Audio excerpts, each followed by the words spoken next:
Hello guys, welcome to our channel. This is Teja. ప్రస్తుతం మనతో పాటు life coach and councillor Ganesh గారు ఉన్నారు. నమస్తే సార్. నమస్తే.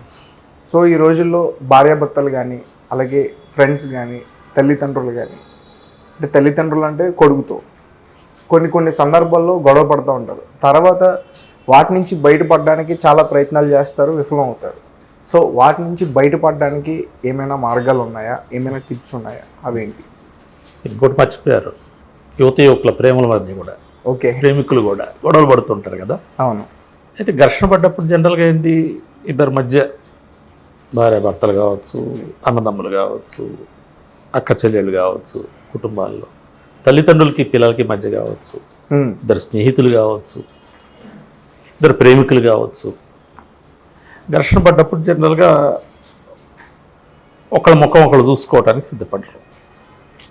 కొద్ది డిస్టెన్స్ ఉంటుంటారు.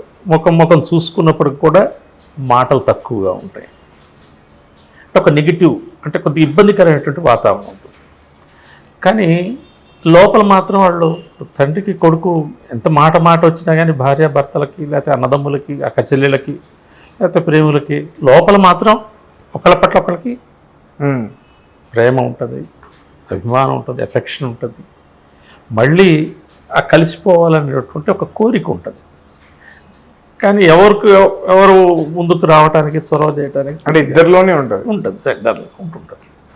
కొద్దిగా కాలం క్రమంలో ఆ వేడి కూడా తగ్గుతుంటే ఇక మంచిగా మళ్ళీ సెట్ అవడానికి ప్రయత్నం చేస్తుంటారు. ఇట్లాంటప్పుడు ఇట్లా జనరల్గా ఫ్యామిలీస్లో వచ్చేటువంటి ప్రాబ్లమ్స్ ఏదైనా వచ్చినప్పుడు, మనుషుల మధ్య కొద్ది గ్యాప్స్ వచ్చినప్పుడు, అంతకుముందు సన్నిహితంగా ఉన్నటువంటి వాళ్ళ మధ్య కుటుంబాల్లో ఈ గ్యాప్స్ పూరించడానికి మనం ఆర్పి టెక్నిక్ అని ఒక టెక్నిక్తో మనం దీన్ని పరిష్కరించడానికి లేదా ఆ సమస్యని తగ్గించడానికి మనం ప్రయత్నం చేయవచ్చు. దీనికి ఒకసారి మనం వెనక్కి వెళ్తే ఒక 2400 సంవత్సరాల క్రితం సోక్రటీస్ అనే ఒక తత్వవేత్త, గ్రీక్ తత్వవేత్త, ఎథెన్స్లో అతను ఉన్నాడు. మొత్తం వెస్ట్రన్ ఫిలాసఫీకి అన్నిటికి కూడా ఆయన గురువు, ఆద్యుడు. మొత్తం ఆయనదైన ఒక మెథడ్ ఉంది. ఆ మెథడ్ పేరు ఏంటంటే సోక్రటిక్ మెథడ్ అంటారు. ఆ మెథడ్లో ఏంటంటే ఆయన ఏ ప్రశ్న వేసినా ఎదుటి వాళ్ళకు అవును అనే సమాధానమే వస్తుంది. అట్లాంటి ప్రశ్నలే వేస్తాడు. అట్లా తను వ్యతిరేకించేవాళ్ళు, ద్వేషించే వాళ్ళతో కూడా సంభాషణ జరిగినప్పుడు ఒక 10 20 ప్రశ్నలు అవును అని సమాధానం వచ్చేటట్లుగా వేసి ఒక 15 20 అవును సంపాదించుకుంటాడు.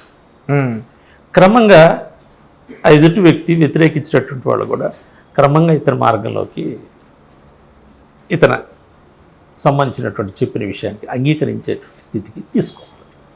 దీన్ని సోక్రటిక్ మెథడ్ అంటారు. ప్రతి ప్రశ్నకి అవును అనే సమాధానం తీసుకురావడం. కొత్తగా స్నేహం సంబంధించినటువంటి చేసేవాళ్ళకి సంబంధించి కూడా మీరు అనుసరించేది ఏంటంటే, వెళ్ళంగానే ఎదుటి వాళ్ళ నెగిటివ్ని మనం మాట్లాడద్దు. మాట్లాడితే ఎవరికి నచ్చదు కూడా కదా. నీకు అనుకూలమైంది, మంచిది, ఎదుటి వాళ్ళు బాగా మాట్లాడతారు, మాట్లాడే విషయాన్ని చెప్పండి. అందంగా ఉన్నారు, దాన్ని చెప్పండి. లేదు, బాగా చదువు, మంచి మార్కులతో పాస్ అయ్యారు, ఆ విషయాన్ని గుర్తు చేస్తూ దాన్ని అప్రిషియేట్ చేయండి. లేకపోతే వాళ్ళు ఒక ఆర్ట్లోనో, లేకపోతే ఇంకొక రన్నర్గానో, ఇంకో దాంట్లోనో ప్రతిభ ఉన్నది, దాన్ని గుర్తు చేసి అప్రిషియేట్ చేయండి. ఖచ్చితంగా మీకు కనెక్ట్ అవుతారు.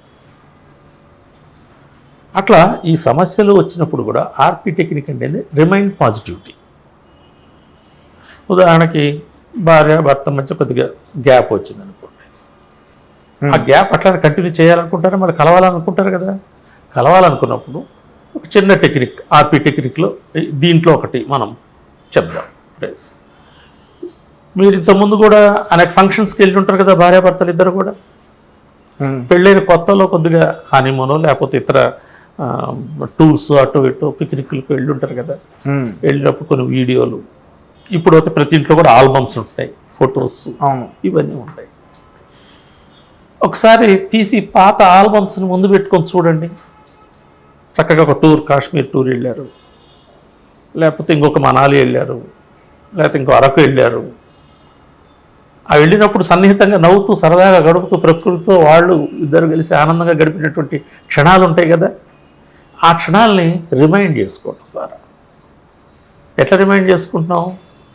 ఆ వీడియోస్ చూస్తాం, ఆ ఫొటోస్ చూస్తాం. చూస్తే మనిషికి జనరల్గా ఉన్నటువంటి శక్తి ఏంది? జ్ఞాపకం. మన భావచిత్రాలు పాత అదంతా కూడా జ్ఞాపకాలు మొత్తం కూడా మళ్ళీ ఒకసారి అట్లా పొరల్లో నుంచి బయటకు వస్తాయి.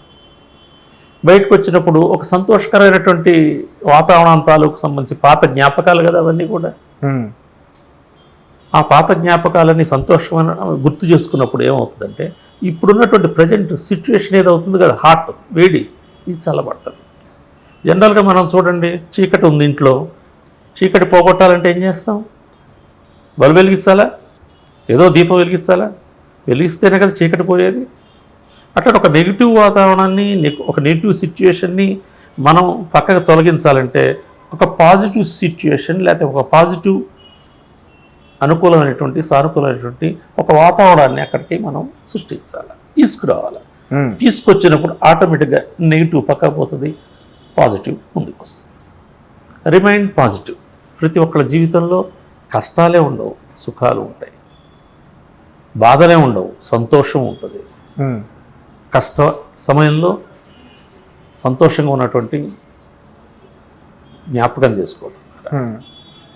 అట్లనే ఇద్దరి మధ్య గ్యాప్స్ వచ్చినప్పుడు సన్నిహితంగా ఉండి సంతోషంగా ఉన్నటువంటి గడిపినటువంటి క్షణాలను గుర్తు చేసుకోవడం ద్వారా రిమైండ్ పాజిటివిటీ. ఓకే, పాజిటివిటీని మనం తిరిగి తెచ్చుకోవటం ద్వారా ఆ నెగిటివ్ ఫ్యాక్టర్ని మనం పక్కకు జరిపేయగలుగుతాం. అద్భుతంగా జీవితాన్ని మళ్ళీ ముందుకు ప్రయాణించడానికి తోడ్పడుతుంది.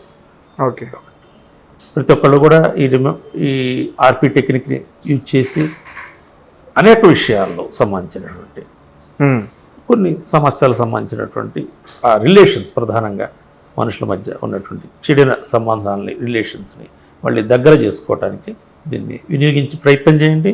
మీ యొక్క ఫీడ్బ్యాక్ మాకు ఇవ్వండి. ఓకే.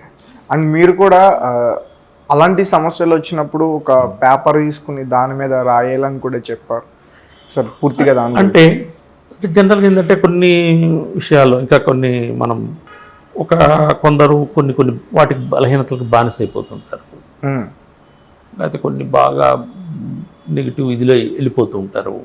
వెళ్ళిపోతున్నప్పుడు ఏంటంటే వాళ్ళ జీవితంలో ఉన్నటువంటి సాధించిన ఒక ఓటమి ఎదురైందండి సపోజ్, ఎదురైనప్పుడు అదొక్కటే జీవితం కాదు, అంతకుముందు చాలా విజయాలు సాధించారుగా. ఒక జాబ్లో ఒక ఇంటర్వ్యూ ఫెయిల్ అయ్యారు, దానికి కుంగిపోతుంటారు.